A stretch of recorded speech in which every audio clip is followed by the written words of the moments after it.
Okay, so we've got a pretty wild story for you today. It's about a geopolitical crisis that erupted over, of all things, garbage. And stick with us because we're going to see how a really cool high-tech solution popped up right in the middle of all that chaos, turning something nobody wanted into something incredibly valuable. Right. So when you think about the Ambassador Bridge, the one connecting Detroit and Windsor, you're probably picturing cars, right? Auto parts. But hiding right there in plain sight is this whole other economy. It's a nonstop convoy of trucks, about 100,000 of them every year, and they're carrying something a lot less glamorous. And this is it. This is what they're carrying. Every single year, a staggering 3.46 million tons of Canadian municipal solid waste makes its way across that bridge, heading straight for Michigan. That's not just a pile of trash, it's a literal mountain of refuse on the move. So how did this even happen? How did we get here? Let's dig into the massive scale of this Ontario to Michigan waste corridor. Some people call it the main artery of the North American trash trade. And, the economics that created it are, well, they're pretty strange. This right here shows just how dependent the system became. To put it into perspective for you, roughly 1 out of every 7 pounds of trash buried in the entire state of Michigan actually comes from another country. Think about that. So you've got to be asking, why on earth would you drive garbage across an international border? Well, it all boils down to something they called the Michigan lure.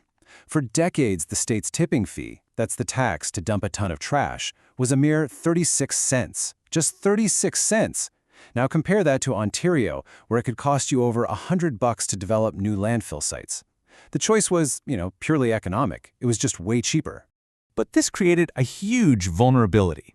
Ontario was basically outsourcing almost a third of its waste disposal. And the projections were pretty dire.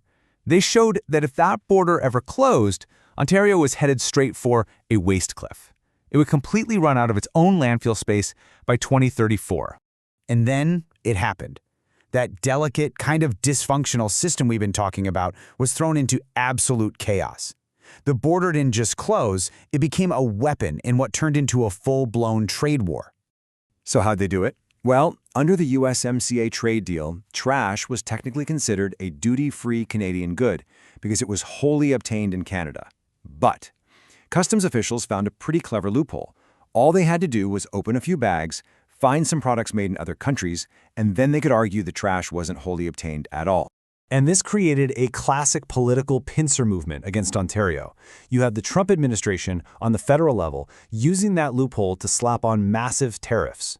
And then, at the state level, Michigan's Governor Whitmer proposed a jaw-dropping 1,288% hike in that tipping fee, basically trying to price the Canadians out of the market. While the response from Ontario was, let's just say, swift and severe, Premier Doug Ford escalated the whole thing. He threatened to weaponize Ontario's electricity exports, which put the power grid for millions of Americans at risk. All of a sudden, this wasn't just about garbage anymore. It was about energy security. And right in the middle of all that macro chaos, an incredible micro solution started to take shape. A company called 905 Wood saw the writing on the wall. They knew the old model of just hauling trash across the border was totally dead, and they realized they had to pivot and they had to do it fast. And they started with this really radical change in perspective. They completely stopped looking at construction wood waste as trash that you just go and bury. Instead, they started seeing it as a valuable raw material, like a crude feedstock that was just waiting to be refined. So their new model was something they called the Digital Refinery. It's this really sophisticated tech system that treats every single piece of scrap wood not as a liability, but as two things: a high-fidelity data stream and a valuable source for brand new products. All right, so let's get into the specifics. Let's break down the actual technology that makes this kind of economic alchemy possible. The tech that literally turns sawdust and splinters into data and, well, dollars. It all starts with the money, right? The old way of billing was basically a black box. You get one flat fee, no questions asked. 905 Wood, on the other hand, introduced what they call decoupled billing. It's a completely transparent invoice that breaks down every single cost. And this wasn't just about invoicing. It was a tool designed to change their clients' behavior. And their workflow is actually pretty elegant and simple. First, an AI scans the wood to score its quality, and it locks in its origin with GPS. Simple. Second, a powerful legal engine checks it for compliance, all in real time. And finally, the system automatically calculates all the tax savings and generates new credits for the client. So what's at the heart of all this? It's a concept called explainable compliance. The system uses this AI framework, you might have heard of it, called Retrieval Augmented Generation, or RAG.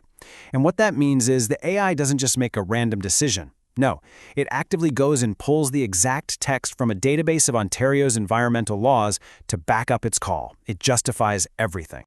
So instead of just getting a red light, a manager gets this, a clear, legally grounded rejection notice that cites the exact clause right there in Ontario Regulation 347. It's basically an automated, tireless compliance officer that prevents violations before they can even happen.